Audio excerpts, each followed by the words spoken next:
صباح الخير يا شباب. المعلم الحداد يجي عمل لي العمدان اللي فوق اللي انتم شايفينها دي، تمام؟ عملها الكلام دي من يوم الاربع اللي فات، وانا النهارده الثلاث، يعني بقالنا اسبوع اهو. يقول لي بكره بعده. مش راضي يجي يعمل مشيه ليه يا رجاله؟ عشان خاطر بيقول لي تسليحها تجيل. ايه التسليح التجيل بقى؟ تعالوا ما نشوف مع بعض. عشان فيها 6 كاميرات مدفونين. احنا عارفين الكاميرا المدفون ملوش لازمه، بس الزبون طالبها كده ماشي، واحنا هنريح الزبون، تمام؟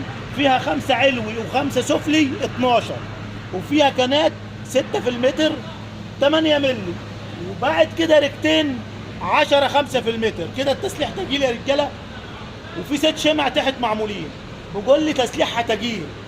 فضل سايبني اسبوع على الوضع ده. عملت النهارده انا واتنين نجارين قدام الخلاط، على ما اظبط العمدان فوق، والتاني عملت ايه؟ المشاي اهو. الخلاط بتعمله ورا مني هنا ان شاء الله. مساء الخير يا ريس. اهو تمام. فبقول لي تسليحها تجيل. فهمني ازاي تسليحها تجيل؟ لما انت بتقول لي على التسليح دي تجيل، انت كنت شغال فين قبل كده؟ تعمل طويل؟ طيب.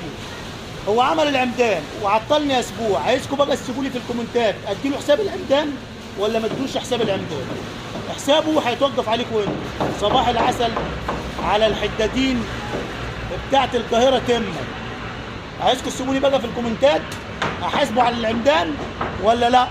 انا بقالي اسبوع قسما بالله من الاربع اللي فات، والنهارده الثلاث عطلان عليه.